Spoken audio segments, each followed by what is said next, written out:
सिद्धि की शादी के बाद वो ससुराल चली जाती है। पीछे रह जाती है भाभी रानी। सिद्धि के ससुराल जाते ही भाभी कहती है, अरे वाह जी वाह, सारे कपड़े मेरे। हाय रे पैंट, अरे वाह वाह, मजा आ जाएगा। अरे ये सिद्धि की अलमारी के सामने खड़े होकर क्या बड़बड़ा रही है? जाकर देख मेहमानों को विदाई की मिठाई मिली कि नहीं। अब हाँ माँ जी, क्यों नहीं, लेकिन पहले कपड़े तो बदल लूं। अब रानी आ जाती है सिद्धि के उन कपड़ों में जो वो ससुराल जाने से पहले घर छोड़ जाती है। अरे रानी, कुछ दिन रुक जाती। अरे ये तो सिद्धि बिटिया को मैंने ही दिया था, बड़ा ही फबता था उस पर, तुझ पर तो कुछ खास नहीं लग रहा। अब वो ना मेरे सारे कपड़े गीले थे तो सोचा पहन लूं। वैसे भी सिद्धि को कौन सा भी पुराने आउटडेटेड कपड़ों को पहनना है। वैसे भी ये सूट तो मैंने तभी पहना था, वैसे खास है भी नहीं ये। हाँ ठीक है, लेकिन ना मेरी सिद्धि पर तो जमता था। सारे मेहमान चले जाते हैं और सिद्धि ससुराल से मायके पहली बार आती है। अपना घर, अपना कमरा, अपनी अलमारी।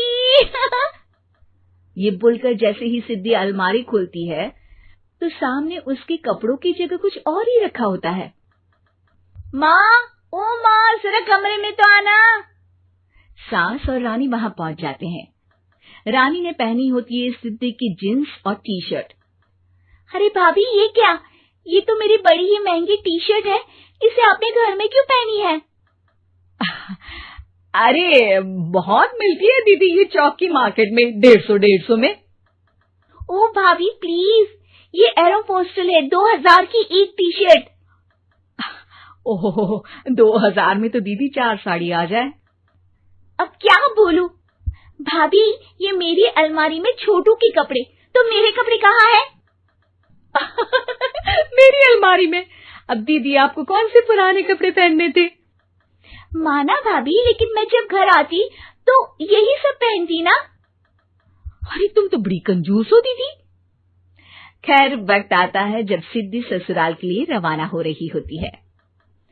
अरे रानी, अंदर से सिद्धि का गिफ्ट ले आ, लड़की पहली बार ससुराल से मायके आई है।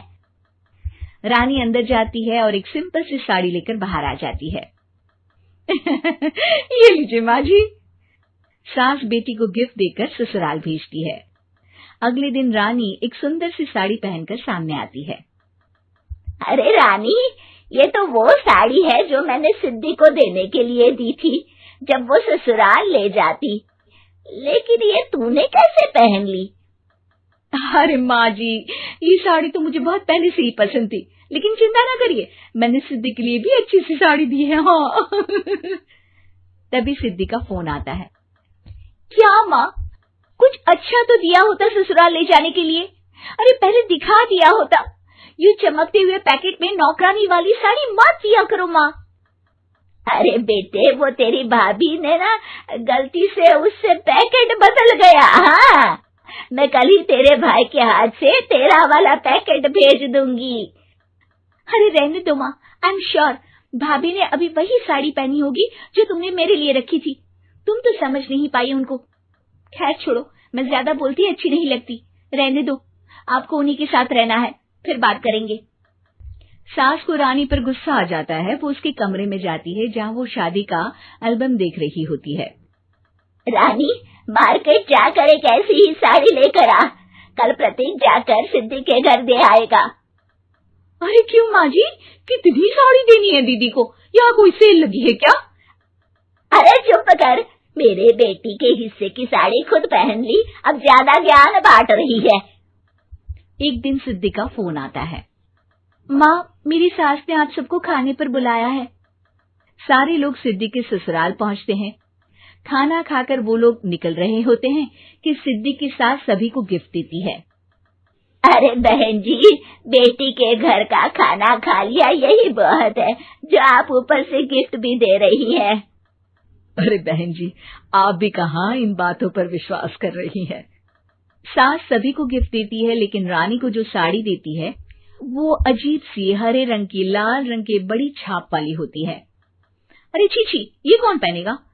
सासू माँ को तो जरी वाली इतनी सुंदर, और मेरे लिए ये नौकरानी वाली। अरे भाभी, दरअसल मैं जब भी घर आती थी आप वापसी में ऐसी ही साड़ी देती थी ना, तो माँ ने सोचा कि आपको आपकी पसंद की ही साड़ी क्यों ना दी जाए। बेचारी रानी, बोलती भी तो क्या। सिद्धि और सास रानी का चेहरा देखकर हंसने लगती है, तो रानी समझ जाती है कि अपने ही बिछाए जाल में वो फंस चुकी है।